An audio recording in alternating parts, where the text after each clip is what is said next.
बिस्मिल्लाहिर्रहमानिर्रहीम। प्रोग्राम बोलो के साथ मैं हूं शाहिद रिंद। नाजरीन, आज से कुछ अर्सा कबल, तकरीबन एक साल कबल, जब तहरीक अदम-ए-एतमाद आई और उस तहरीक अदम-ए-एतमाद के नतीजे में उस वक्त के वज़ीर-ए-आज़म पाकिस्तान तहरीक इंसाफ के इमरान खान को घर जाना पड़ा। इस अदम-ए-एतमाद के बाद जो हुकूमत बनी, उस हुकूमत ने अदम-ए-एतमाद की वजूहात एक 10 साला प्लान को करार दिया। आसिफ अली जरदारी ने उसका कई मरतबा जिक्र किया, खुर्रम दस्तगीर खान ने कई मरतबा जिक्र किया 10 साला प्लान का। इस 10 साला प्लान का मामला एक चीफ की तकर्रुरी से, बहुत खुले लफ्ज़ों में आर्मी चीफ की तकर्रुरी के हवाले से था और बताया यह जाता था कि इमरान खान साहब उस वक्त के जो कोर कमांडर बावलपुर थे, जनरल फैज़ हमीद, उन्हें चीफ बनाना चाहते थे, जो कि उनके साथ DGISI के तौर पे भी काम कर चुके थे। और उस सारे सिलसिले को रोकने के लिए यह अदम-ए-एतमाद सियासी जमातों ने लाई और इमरान खान साहब को घर जाना पड़ा। कुछ रोज़ कबल, तकरीबन 2 रोज़ कबल, क्वेटा में एक वकला की कॉन्फ्रेंस हुई। इस वकला की कॉन्फ्रेंस में सीनियर कानूनदान भी हैं, कानून साज भी रहे हैं, सेनेट के रुकन रहे हैं, सुप्रीम कोर्ट बार के सदर रहे हैं, अमानुल्लाह कनरानी। उन्होंने कुछ इंकशाफात किए, तो हमने सोचा कि अमानुल्लाह कनरानी साहब से इंकशाफात पर बात की जाए। कनरानी साहब, आपकी जो तकरीर थी उसमें एक अदलिया का भी 10 साला प्लान नजर आता है, वो क्या था? बिस्मिल्लाहिर्रहमानिर्रहीम। जनाब अली, इसमें बिल्कुल पूरा रोल ही अदलिया का था।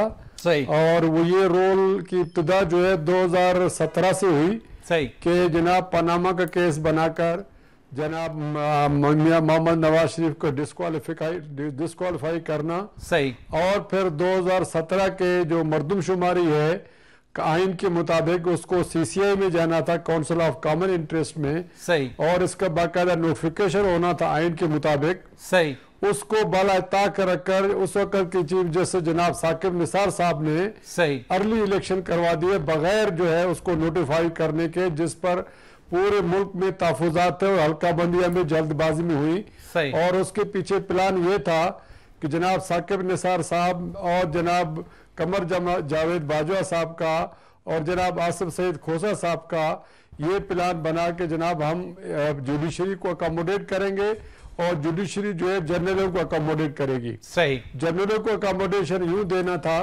कि जनाब आसिफ सईद खोसा साहब जो है वो एक जजमेंट के जरिए नवंबर 2019 में आसिफ अपना बाजवा साहब को 6 महीने की एक्सटेंशन देंगे और उसके आर्डर की बुनियाद पर वो पार्लियामेंट से एक्सटेंशन अपनी वो तो सारी बातें हो गई कनरानी साहब। उसके बाद सारी चीजें हमारे सामने आई।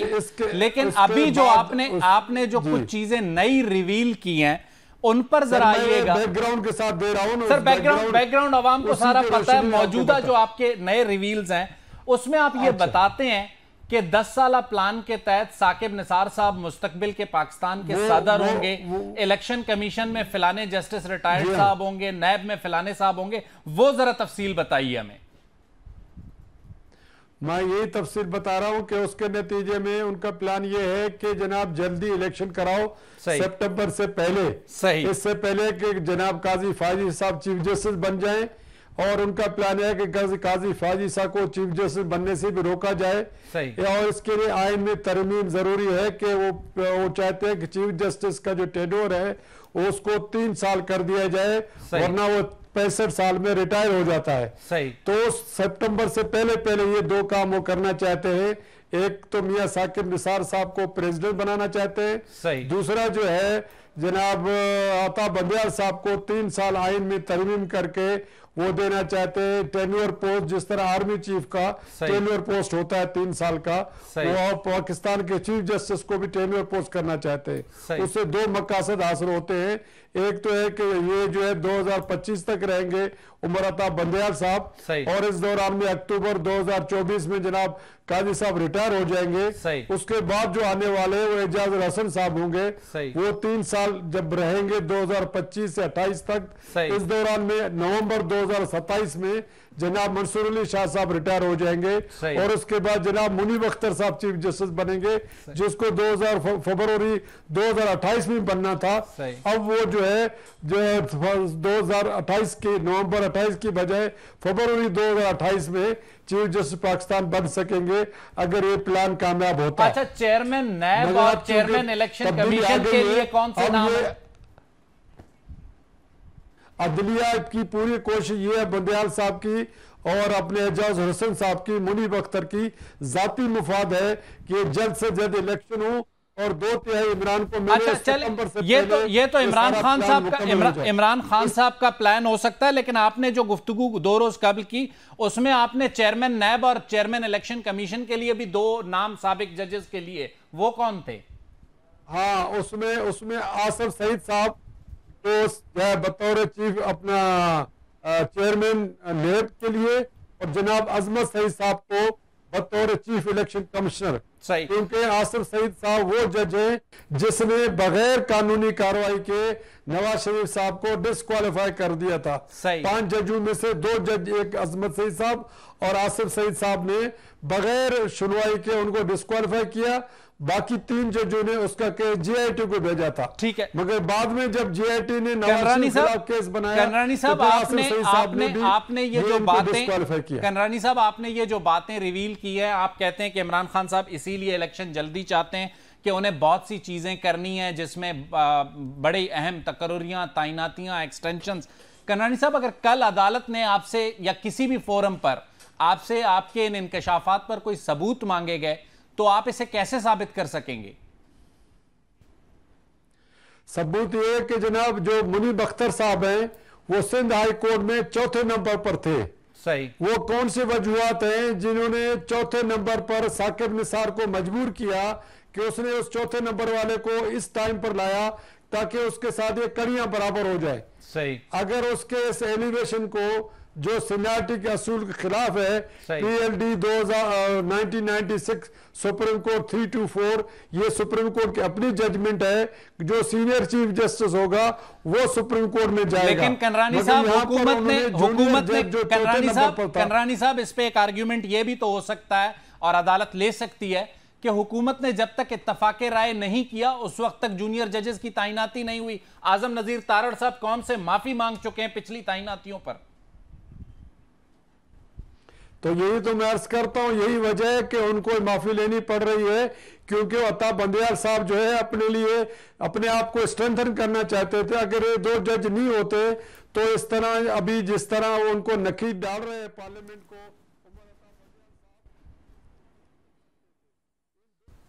कनरानी साहब एक आखिरी बेंच बना देता है। कनरानी साहब एक आखिरी सवाल आपसे करूंगा। काजी फायज ईसा साहब ने आज भी जुडिशल कमीशन के जो मेंबरान हैं उन्हें खत लिखा है और 2 मजीद जजेस पेशावर और सिंध हाईकोर्ट के चीफ जस्टिस को सीनियरिटी की बुनियाद पे एलिवेट करने की बात की है। तो ये एलिवेशन आपको आने वाले दिनों में नजर आती है या तात्तुल का शिकार होगी?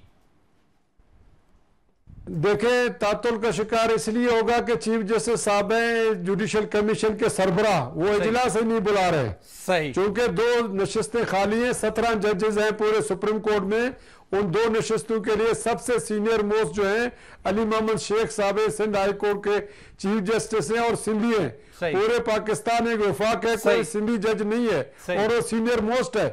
और दूसरा जो मुसरत हिलाली है वो मजहर आलम मियां खेल साहब की सीट है जो KP से खाली हुई थी।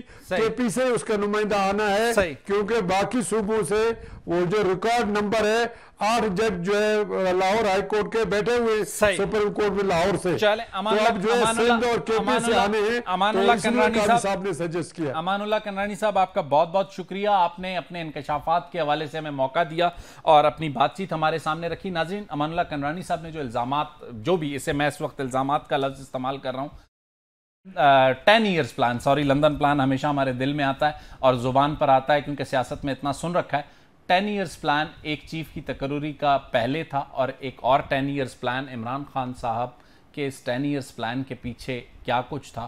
ब्रेक के बाद पॉलिटिकल लोगों से बातचीत करेंगे कि क्या 10 ईयर्स प्लान चलेगा या फिर इंतखाबात की एक तारीख पर इत्तफाक राय होगा। लेते हैं एक छोटा सा ब्रेक।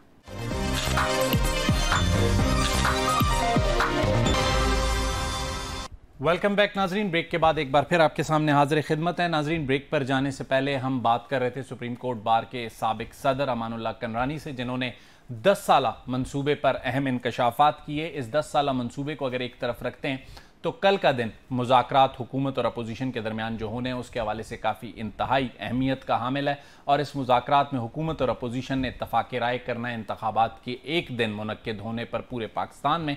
इस पर इत्तफाक राय हो पाएगा या नहीं, पाकिस्तान मुस्लिम लीग नून की हिकमत अमली हमें बज़ाहिर दोहरी नज़र आती है। हम क्यों कहते हैं दोहरी नज़र आती है? उसकी वजूहात हैं। उसकी वजूहात ये हैं कि इसाक डार साहब एक तरफ कोशिश कर रहे हैं कि मुज़ाकरात पे बैठें और मुज़ाकरात के लिए पाकिस्तान तहरीक इंसाफ को इंगेज रखें, लेकिन दूसरी जानिब मुस्लिम लीग नून की जानिब से एक मुख्तलिफ बयानिया भी लिया जाता है। ये बयानिया क्या है, ज़रा सुनिए। इमरान खान जो मर्जी कहते रहे, लेकिन इंशाल्लाह बजट पेश करना हमारा फर्ज भी है और हमारा हक भी है। हम एक इलेक्टेड गवर्नमेंट है। कोई मुज़ाकरात नहीं है और कभी दहशत गर्दों के विंग से मुज़ाकरात नहीं होते। कभी अदारों में बैठे लोगों को साथ मिलाकर पाकिस्तान के खिलाफ साजिश करने वालों से मुज़ाकरात नहीं होते। नाजरीन, ये थे खुर्रम दस्तगीर और मियां जावेद लतीफ। मौलाना फजलुर रहमान इससे कबल ही पाकिस्तान तहरीक इंसाफ से किसी भी किस्म के मुज़ाकरात को जो है बाइकआउट कर चुके हैं, अलल ऐलान कह चुके हैं कि कोई मुज़ाकरात उन्हें पाकिस्तान तहरीक इंसाफ से नहीं करने। यहाँ तक कि अवामी नेशनल पार्टी भी जो APC बुला रही है, मौलाना ने JUI फे की, उसमें शमूलियत को इस बात से मशरूत कर दिया है कि अगर पाकिस्तान तहरीक इंसाफ उसमें आएगी तो JUI फे नहीं आएगी। अब इत्तफाक राय कैसे होगा? नून लीग की ये पॉलिसी हमारे सामने है, मौलाना नाराज हैं, तो पाकिस्तान पीपल्स पार्टी और नून लीग में जो इसाक डार साहब हैं वो क्या कोई इत्तफाक राय पाकिस्तान तहरीक इंसाफ के साथ अगले 24 घंटों में कर पाएंगे, या फिर डेडलॉक बरकरार रहेगा, या फिर ये मुज़ाकरात टूटेंगे? आज जिस मौजूद पैनल ने हमें ज्वाइन किया है इस मौजू पर गुफ्तगू के लिए, उनका आपसे तारुफ करवाता हूँ। पाकिस्तान पीपल्स पार्टी से निसार खोड़ो साहब हैं हमारे साथ, पाकिस्तान तहरीक इंसाफ से नदीम कुरैशी साहब ज्वाइन करेंगे। तो सेनेटर निसार खोड़ो साहब से गुफ्तगू का आगाज करता हूँ। खोड़ो साहब, आपकी जमात मुज़ाकरात के हक में है।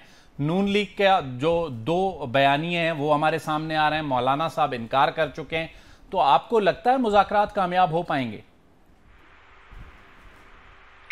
देखें, जहां हमारी पार्टी का ताल्लुक है तो हम एक जमहूरी पार्टी हैं और उन्हें 2018 में जब दूसरी पार्टियां असेंबली का बाइकआउट करना चाहती थी तो हम उनको राजी करके असेंबली में ले आए थे कि असेंबली में आना चाहिए, इलेक्शन जिस तरह से भी हुए हों अपनी जगह पे, लेकिन हमें आवाज़ पार्लियामेंट में उठानी चाहिए।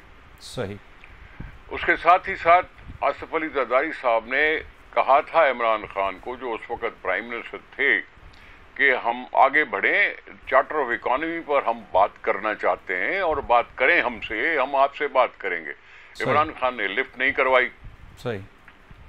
और फिर ये सिलसिला इस तरह से इमरान खान की अपनी अन्ना के खातिर चलता रहा जो चलता रहा, और किसी से कोई जमहूरी पार्लियामानी जमहूरी सिस्टम में नेगोशिएशंस और मुज़ाकरात एक अंसर होता है जिसे इनकार नहीं किया जा सकता। ये PTI वालों का कसूर है कि उन्होंने अपने आप को आइसोलेशन में कर दिया और दूसरे सारी कौम को उसने खुड्डे लाइन लगाने की कोशिश की। सही। जब बात चली मुज़ाकरात की तो हमने कहा मुज़ाकरात के दरवाजे बंद नहीं करना चाहते हम, और इस तरह से हमने एक इजहार कर दिया कि जी मुज़ाकरात में कोई मुज़ायका नहीं है। खोड़ो साहब, अब इसकी कामयाबी के इम्कानात कितने देखते हैं? एक मिनट मैं अर्ज करूं सर। फिर ये सुप्रीम कोर्ट साहब ने सजेशन दी कि जी सियासतदान आपस में बैठे। अब PDM की जो हुकूमत है वो भी सुप्रीम कोर्ट के कहने पर आगे बढ़ी है। हम PDM में एलाइज जरूर हैं, PDM में शामिल नहीं है हम। सही। एलाइज ने जिक्र किया कि जी मुज़ाकरात में कोई कबाहत नहीं है, सही कर लेते हैं, इसलिए यूसुफ रजा गिलानी साहब को उस मुज़ाकराती टीम में नॉमिनेट कर दिया। सही। PMLN ने इसाक डार साहब को और दूसरों को और दूसरी जमातों ने कुछ अपने अपने लोग भेजे। सही। मुझे समझ में ये नहीं आता कि ये अगर बैठे भी हैं, सही, ठीक है बैठे हैं, बात है कि पाकिस्तान में अवाम की टोटल डिमांड यह है कि इलेक्शन होने चाहिए तो एक दिन होने चाहिए और सारे मुल्क में होने चाहिए। सही। ये इशू पहले भी कंटेजियस था और अभी भी इसी बात पे खामखा इसको डिवाइड करके और कौम को मुंतशिर करने की या पाकिस्तान को मुंतशिर करने की कोशिश की गई है, जो इमरान खान ने। थोड़ा सा मुज़ाकरात की कामयाबी के इम्कानात एज अ सियासी कारकुन कितने लगते हैं आपको? एक सेकंड सर जी, अब इमरान खान साहब की सोच पर मैं अगर कमेंट करता हूं तो आप मुझे कमेंट करने दे नहीं रहे। चलें, कमेंट कर लें। मैं एहसास दिलाना चाहता हूं इमरान खान को और उसकी पार्टी को कि 2 सूबों में पहले इलेक्शन और बाकी में बाद में इलेक्शन, ये पाकिस्तान को डिवाइड कर देगा, आज नहीं तो कल डिवाइड कर देगा, क्योंकि ये एक दफा के लिए नहीं है, ये हमेशा के लिए हो जाएगा। सही। इसलिए 1 डे पोल की बात है। 1 डे पोल पर इमरान खान साहब तो एक्चुअली इस वक्त असेंबलियों में है ही नहीं। सही। न सूबाई असेंबलियों में है, न मरकजी असेंबली में है। सही। लेकिन फिर भी अगर बातचीत कर रहे हैं तो इमरान खान साहब को समझना चाहिए कि उन्होंने डिसॉल्व करके 2 असेंबलियां गलती की है। सही। पाकिस्तान को डिवाइड करने की गैर इरादी तौर पे, मासूमाना तौर पे या साजिशी तौर पर उसने पाकिस्तान को तोड़ने की कोशिश की है। सही। उनको रियलाइज करना चाहिए। जाहिर है जो सिटिंग हुकूमत है वो चाहेगी कि बाबा बजट पेश हो जाए, उसके बाद देखेंगे। सही।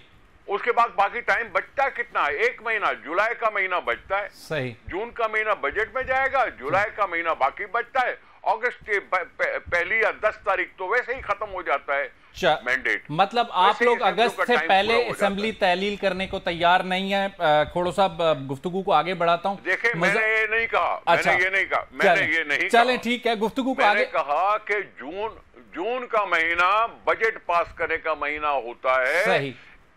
हुकूमत जो 1.5 साल गुजार चुकी है, अपनी वो भी कारकर्दगी दिखाना चाहती है और आगे के लिए कोई राह अमल भी बनाई जाती है। सही। तो बजट पेश करने का हक अगर मांगती है हुकूमत तो मैं समझता हूँ नाजायज चीज नहीं है। चलें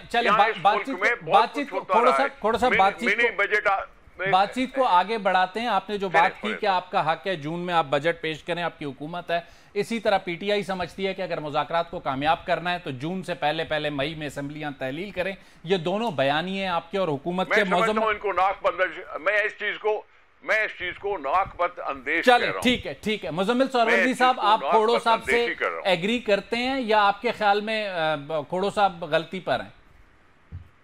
नहीं, मेरा नहीं ख्याल खोड़ो साहब कोई गलत बात कर रहे हैं। सही। लेकिन पाकिस्तान, पंजाब में जो हुकूमत बन जाएगी वो मरकज की हुकूमत का फैसला करने में बहुत कलीदी किरदार अदा करेगी।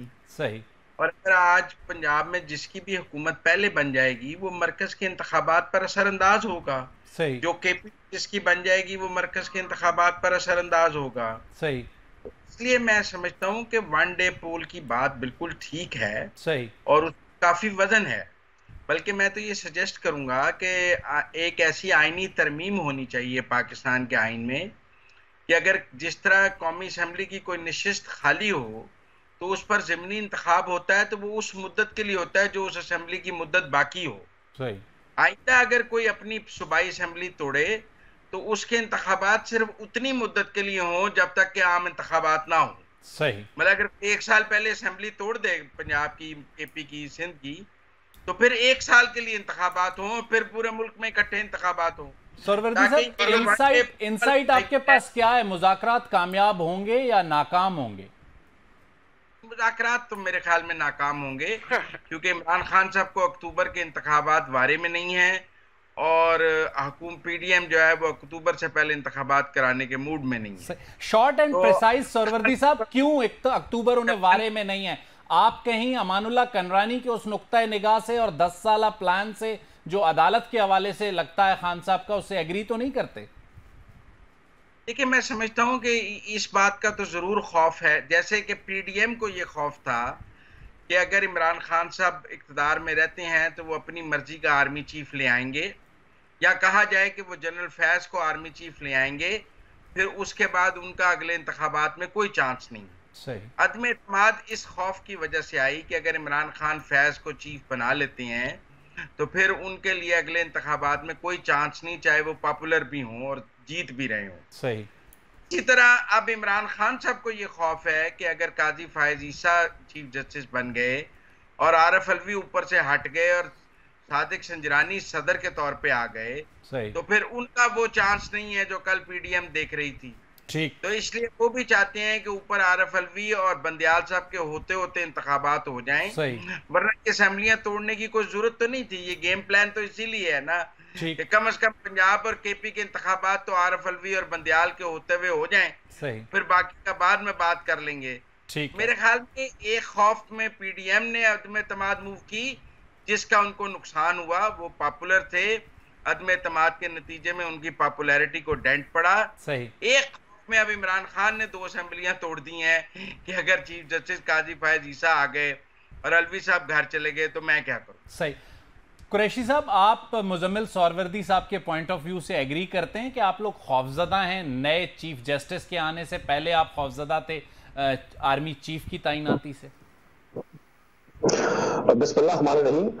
देखिए, मुजम्मिल सौरवर्दी एक अपनी सोच के मालिक है, अपनी राय का इजहार करते हैं। मुझे तो इनकी राय से ना तो मैं मुत्तफिक हो सकता हूँ, ना मुझे होना चाहिए। सही। एक तो गुजारिश ये कर दूं कि पाकिस्तान के कॉन्स्टिट्यूशन में किसी जगह ये बाउंडिंग नहीं है कि प्रोविंशियल और फेडरल इलेक्शन एक ही रोज होंगे। ये एक रिवायत जरूर रही है। और अभी आप जो साबका 3 इंतखाबात से कबल अगर थोड़ा सा माजी में चले जाए तो पाकिस्तान में प्रोविंशियल इलेक्शन हमेशा नेशनल असेंबली के 2 या 3 रोज बाद हुआ करते थे। ये एक रिवायत है, आईनी कोई इस पर ना रिस्ट्रिक्शन है ना बाउंडिंग है। हमारे पड़ोस में हिंदुस्तान जो दुनिया की मैं समझता हूँ सबसे बड़ी जमहूरियत है इस वक्त, आबादी के हवाले से अगर देखें उनका जो डेमोक्रेटिक सिस्टम है, पूरे साल में इंतखाबात होते रहते हैं मुख्तलिफ रियासतों के, तो यहाँ तो हर चीज को एक जवाब और एक बहाना बनाया जाता है। सेकंड में आपको गुजारिश कर दूं, अभी सौरवर्दी साहब ने कहा कि जी अक्टूबर में ये थ्रेट्स है। कुरैशी साहब एक छोटा सा कमर्शियल हमें ब्रेक लेना है। ब्रेक के बाद दोबारा आप ही से गुफ्तगू का आगाज करेंगे, लेकिन मेरे जहां तक नॉलेज में 18वीं आईनी तरमीम के बाद मुल्क में एक साथ इंतखाबात की जो बात है और केयरटेकर सेटअप के मातहत है वो मौजूद है। ब्रेक के बाद आते हैं और दोबारा आपसे गुफ्तगू का सिलसिला जोड़ते हैं।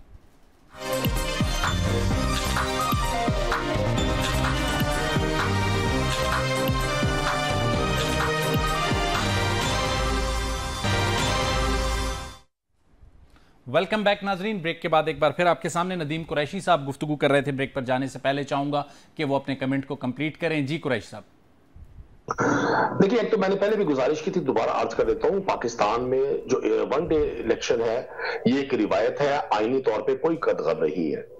आपने फरमाया कि जी 18th अमेंडमेंट के बाद पाकिस्तान में हमेशा इंतखाबात एक ही रोज हुए, बिल्कुल हुए, लेकिन उसमें कोई आईनी तौर पे कदगन नहीं है। 18वीं तरमीम ने तो मैं बाउंड किया है कि अगर कोई असेंबली तहलील हो जाएगी या मरकजी असेंबली तहलील कर देंगे प्राइम मिनिस्टर, तो फिर 90 दिन में केयरटेकर गवर्नमेंट इंतखाबात करवाएगी।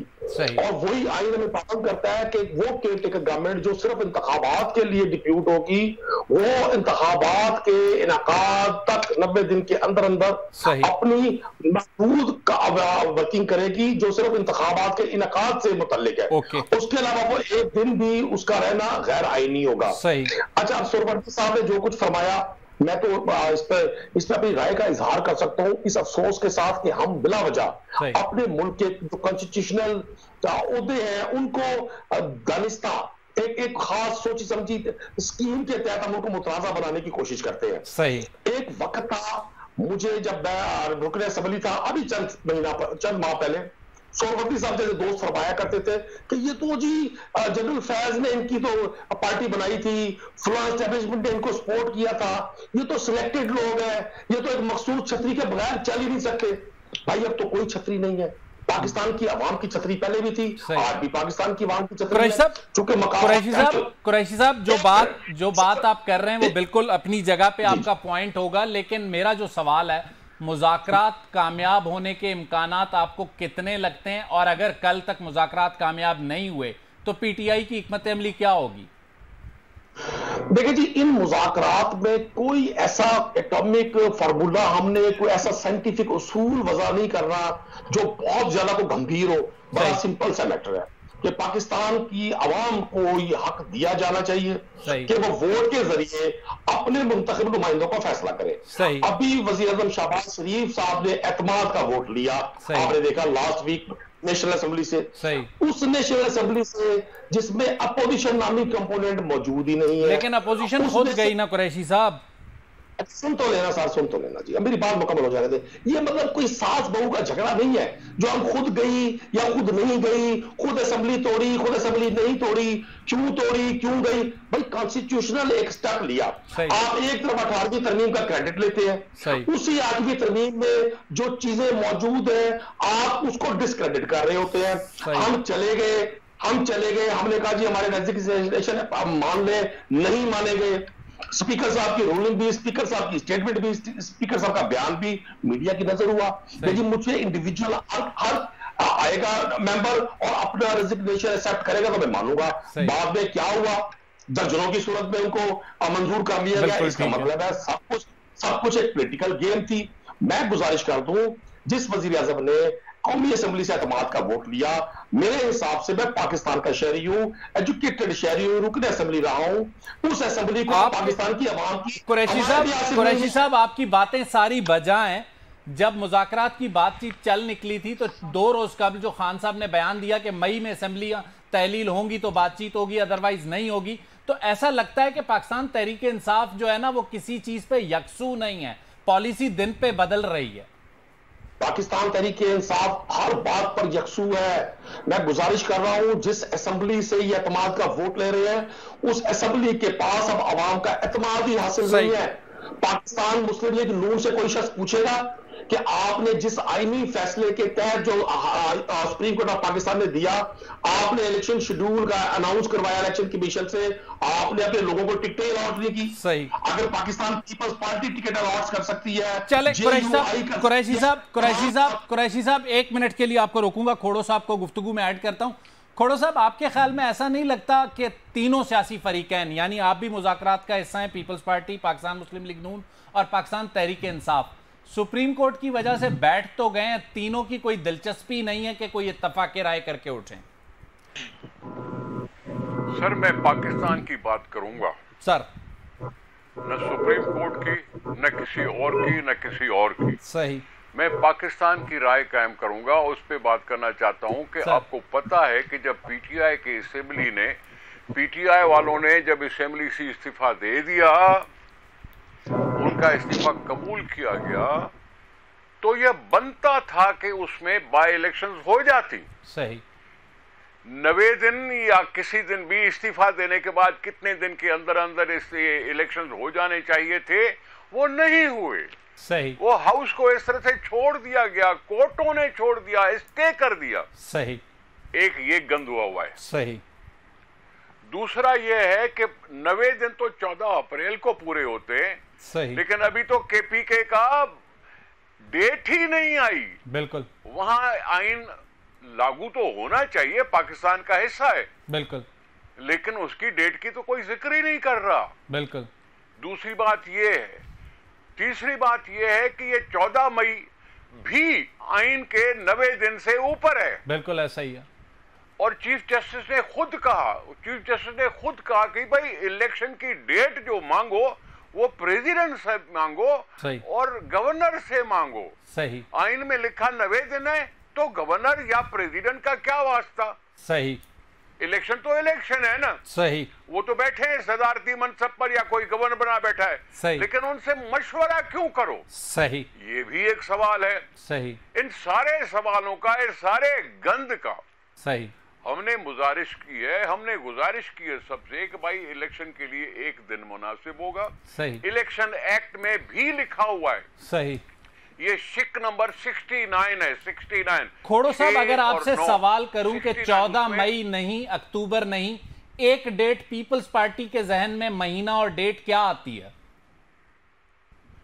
अच्छा, मैं अर्ज करूं सर, अगर पाकिस्तान ने 2 टर्म कंप्लीट करके और दुनिया को मुंह दिखाया कि जी हम असेंबलियां अपना पूरा टर्म निकाल सकती हैं बगैर मार्शल लगवाए, बगैर कुछ किए, और अवाम का एतमाद बहाल करते हैं हम असेंबलियों में, तो तीसरा टर्म भी अगर कंप्लीट करते हैं तो इमरान खान को इस पे एतराज क्यों है? सही, तो मतलब आप अक्टूबर की ही डेट पे जा रहे हैं, आप 1 महीना आगे आने को तैयार नहीं है। इससे मैं गुजारिश करूं, वो इस्लाम, देखिए इमरान खान साहब इस वक्त असेंबली में नहीं है, वो एक पॉलिटिकल पार्टी जरूर है। सही, जिसके ऊपर भी झगड़े चल रहे हैं टिकटों पर और पता नहीं क्या क्या भूख हड़तालें हो रही हैं, एहतजाज हो रहा है, जो कुछ भी हो रहा है वो उनकी अपनी मर्जी है। सही, लेकिन मैं अगर तीसरा टर्म भी असेंबलियां पूरा कर लेती हैं बगैर किसी रात के इंटरवेंशन के, सही, ये पाकिस्तान के अवाम को एतमाद दिलाएगा कि हमारे वोट की कदर हो रही है और हम 5 साल पूरे करते हैं।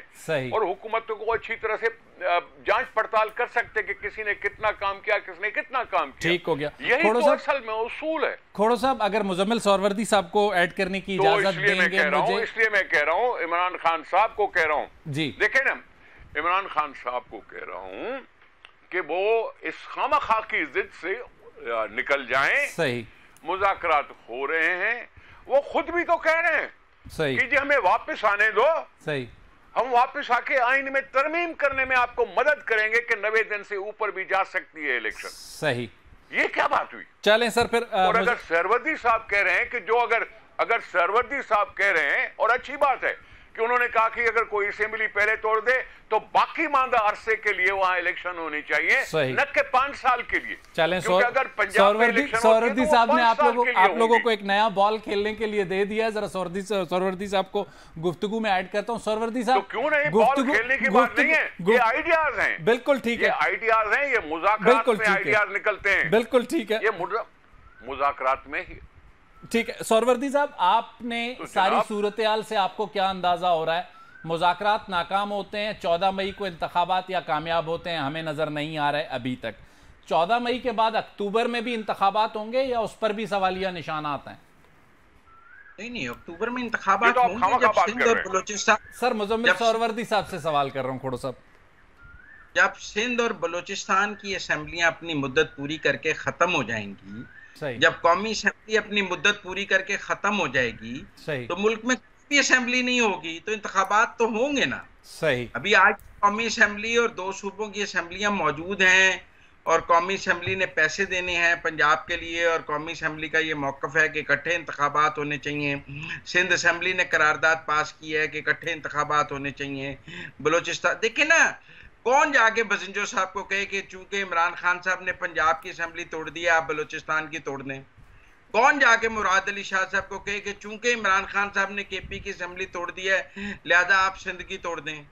लिहाजा मुल्क की 2 असेंबलियां और 1 कौमी असेंबली अपनी मुद्दत पूरी करना चाहती हैं, तो 3 असेंबलियां अपनी मुद्दत पूरी करना चाहती हैं, तो कोई इमरान खान के गन पॉइंट पे तो ये इन 3 असेंबलियों को खत्म नहीं किया जा सकता। बिल्कुल ठीक है, कुर्बानी इमरान खान को देनी पड़ेगी कि उनसे गलती हो गई है, वो अक्टूबर तक का इंतजार करें और मुल्क में अक्टूबर में आम इंतखाब उनको मुआहदा कर लेना चाहिए सारी पीडीएम के साथ 8 अक्टूबर पे, और ये मुआहदा सुप्रीम कोर्ट में जमा करवा देना चाहिए कि मुल्क में आम इंतखाबात 8 अक्टूबर को होंगे, इलेक्शन का बिगल बच जाएगा। उनको जिद नहीं करनी चाहिए 14 मई पे। मुल्क को सियासी इस्तेकाम देने का रास्ता सिर्फ और सिर्फ 8 अक्टूबर पर कौमी इत्तफाक़ राय है। सही, अगर इमरान खान आज बड़ा दिल करें और 8 अक्टूबर की तारीख पर दस्तखत कर दें और पीडीएम और बाकी सब भी दस्तखत कर दें, तो सारा इस्तेकाम आ जाएगा और चीजें क्लियर हो जाएंगी। लेकिन अगर इमरान खान साहब 14 मई पे बजिद रहेंगे, वो 8 अक्टूबर पर बजिद रहेंगे, फिर कोई मुआहदा नहीं। अगर कोई मुआहदा नहीं होगा सौरवर्दी साहब, तो उसके नतीजे में खान साहब फिर किसी लॉन्ग मार्च के इशारे दे रहे हैं, तो आपके ख्याल में फिर क्या इस्तेहकाम आ जाएगा? इमरान खान साहब के लॉन्ग मार्च, जेल भरो तहरीक और इन सब के गुब्बारों से हवा निकल गई है। सही, सबको समझ आ गई है कि उनकी पार्टी में रेजिस्टेंस की वो पावर नहीं है। सही, जो इसका वो क्लेम कर रहे थे। सही, और अब जब उनकी पंजाब में भी हुकूमत नहीं है, केपी में भी हुकूमत नहीं है, मरकज में भी नहीं है, कश्मीर की उनके हाथ से निकल गई है, सही, कोई फैसिलिटेशन नहीं है। लेकिन ना वो पहला लॉन्ग मार्च उन्होंने किया तो उनकी केपी में हुकूमत थी, वो पेशावर से आए 25 मई को। सही, दूसरा किया तो लाहौर पंजाब में हुकूमत थी, लाहौर से चल पड़े। सही, अब जब उनकी कहीं हुकूमत नहीं है तो मुझे नहीं लगता कि कोई हुकूमत जो है उनके लॉन्ग मार्च के खौफ से इंतखाबात का ऐलान कर सकती है। सही, क्योंकि अगर अवामी ताकत पर उन्होंने इंतखाब लेना है, वो सुबह सुप्रीम कोर्ट के बाहर 10 लाख आदमी इकट्ठा कर लें। सही, और वो बैठ जाए। सही, अभी तक खान साहब किसी जगह भी कोई लाखों का मजमा नहीं दे सके हैं। सही, आज उनकी 9 मई की कॉल में भी पिंडी देख लें, पेशावर देख लें, लाहौर देख लें, चंद हजार लोग तो मौजूद हैं। चलें फिर कुरैशी साहब को इस पे रिस्पॉन्ड करने दें। आपने कह दिया है कि वो अवामी ताकत नहीं रखते। आज लाहौर में मैं कह रहा हूँ चंद हजार लोग मौजूद हैं, लाखों नहीं है। मैंने कब कहा कि खाली है? चंद हजार लोग मौजूद हैं, लाखों नहीं। सही, कुरैशी साहब, चंद हजार लोगों के साथ आपको 14 मई का इलेक्शन नहीं मिलता। सौरवर्दी साहब कह रहे हैं आपको शाराए दस्तूर में लाखों लोगों का मजमा सुप्रीम कोर्ट के सामने लाना पड़ेगा, तो तैयार हैं आप? देखिए, सौरवर्दी साहब के लिए मैं दुआ कर सकता हूं। सिर्फ पाकिस्तान की ताकतवर तरीन जमातें, जिन जमातों के 2-2, 3-3 बार वजीर आजम पाकिस्तान में रहे, जो आज भी 14-15 जमातें इकट्ठी पाकिस्तान में इक़्तिदार में हैं, वो सब इकट्ठी होकर इमरान खान का अवामी सतह पर मुकाबला नहीं कर पा रही। अवामी सतह पर गेज करने का, चीजों को एवेल्युएट करने का, चीजों का अंदाजा करने का बड़ा एक ऑथेंटिकेटेड हल है, वो है इंतखाबात की पर्ची। मैं आपको गुजारिश कर रहा हूं कि पंजाब में तो 14 मई की डेट फिक्स हुई, वो कॉन्स्टिट्यूशन के ऐन मुताबिक हुई। तमाम जमातों को मौका दिया सुप्रीम कोर्ट ऑफ पाकिस्तान ने कि वो अपनी क़यादत से डिबेट करके, मशावरत करके तय करे। और ये 90 दिन से बाहर भी गए। 90 दिन के करीब तरीन अगर कोई डेट फिक्स की थी और तमाम जमातों ने मशावरत से सुप्रीम कोर्ट से रिक्वेस्ट की और उसके मुताबिक इलेक्शन कमीशन ने डेट दे दी, तो ये आइन के मुताबिक था। तो हमने देखा कि पीएमएल जैसी जमात जिसने यहाँ 40 साल बेनजीर भुट्टो मरहुमा को पनपने नहीं दिया पंजाब में, वो इस नौबत पे आ गई कि उनकी पार्लिमानी पार्टी को सिर्फ जो उनकी जो पार्लिमानी बोर्ड था उसको 112 लोगों ने एप्लीकेशन जमा करवाई। मेरे पास इस बात के सबूत है। आप पीएमएल के किसी लीडर को बुला ले, उनके पार्लिमानी बोर्ड से वो एप्लीकेशंस ले ले। मतलब नून लीग को पंजाब से 297 हल्कों से सिर्फ 112 लोग एप्लीकेशंस दे रहे हैं और पीपल्स पार्टी को 45 लोग एप्लीकेशंस दे रहे हैं। भाई सादा अक्सरियत के लिए पंजाब में 186 वोट चाहिए पंजाब में गवर्नमेंट बनाने के लिए। इनके पास 186 सारी जमातों के पास एप्लीकेंट ही नहीं है, तो ये हुकूमत कैसे बनाएंगे? मुझे नहीं मालूम सोहवर्दी साहब कौन सी चीजों को गेज कर रहे हैं, कौन से चंद हजारों जिन्होंने इंतखाब लड़ रहे हैं वो घबराए हुए हैं, वो इंतखाब में जाना नहीं चाहते। 2-3 माह के फर्क से पूरी कौम को हिजाम में मुतला किया हुआ है। कलीमुल्लाह से सलीमुल्लाह, सलीमुल्लाह से चले सलीमुल्लाह से कलीमुल्लाह से बॉल को गोल तक ले जाने की कोशिश करते हैं। कुरैशी साहब, खोड़ो साहब और सोहवर्दी साहब प्रिसाइजली और 30 सेकंड में दोनों अगर मुझे अपना जवाब दें, कल शाराए दस्तूर पर जो सूरत हाल होगी आइंदा 24 से 48 घंटों में सूरत हाल यही रहेगी या कुछ बेहतर खबरें शाराए दस्तूर पर हमें मिलेंगी? दोनों अगर 30 सेकंड्स में मुझे जवाब दे सकें। खोड़ो साहब। जनाब आली, मैं अर्ज कर लूं, इमरान खान साहब की डिक्टेशन पर यह मुल्क नहीं चल सकता। सही। उन्होंने खुद असेंबली से बाहर भागना कबूल किया। सही। उन्होंने खुद पाकिस्तान के सिस्टम को डामाडोल करने के लिए 2 सूबों में पहले इलेक्शन कराने का ये साजिश की। सही। उनको अपोजिशन में बैठना ही चाहिए था, उनको इस्तीफा नहीं देना चाहिए था। 30 सेकंड मुजम्मिल सोहवर्दी साहब। वो असेंबली में नहीं है, असेंबली में नहीं है, उसकी डिक्टेशन नहीं चलेगी। सही है। मुजम्मिल सोहवर्दी साहब 30 सेकंड्स। मुझे नहीं लगता कोई मुआहदा हो सकता है इन दोनों के दरमियान। सही। सुप्रीम कोर्ट को खुद एक्ट करना पड़ेगा और ये सुप्रीम कोर्ट को फैसला करना पड़ेगा कि उसने पार्लियामेंट से लड़ना है या पार्लियामेंट के साथ चलना है। सही। अगर उन्होंने पार्लियामेंट से लड़ना है तो ये लड़ाई भी हम देख लेंगे और अगर उन्होंने पार्लियामेंट के साथ चलना है तो वो भी हम देखेंगे। कुरैशी साहब, आप लोग क्या देख रहे हैं शाराए दस्तूर पर? 30 सेकंड में बताइएगा। पार्लियामान और अदलिया की लड़ाई देख रहे हैं या नहीं? मैं नहीं समझता एक खास थिंक टैंक पार्लियामेंट और अदलिया की लड़ाई का तासुर दे रहा है। कोई खास थिंक टैंक पार्लियामेंट को अपने लिए बतौर एक शील्ड इस्तेमाल कर रहा है। मैं नहीं समझता कि पाकिस्तान विदाउट कॉन्स्टिट्यूशन आगे बढ़ सकता है। मुझे 100% यकीन है अल्टीमेटली हमें आइन को अपने हाथ पे लेकर आइन को एहतराम देना पड़ेगा। ये नारा नहीं चलेगा वोट को इज्जत दो। ठीक है। तीनों मौजूद मेहमानों का, मुजम्मिल सोहवर्दी साहब, निसार खोड़ो साहब और कुरैशी साहब, आप तीनों का बहुत बहुत शुक्रिया।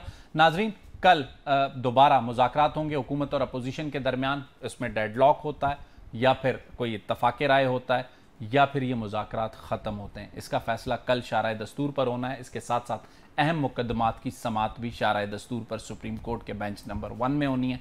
तो कल के दिन तक हमें इजाज़त दीजिए। अल्लाह हाफ़िज़।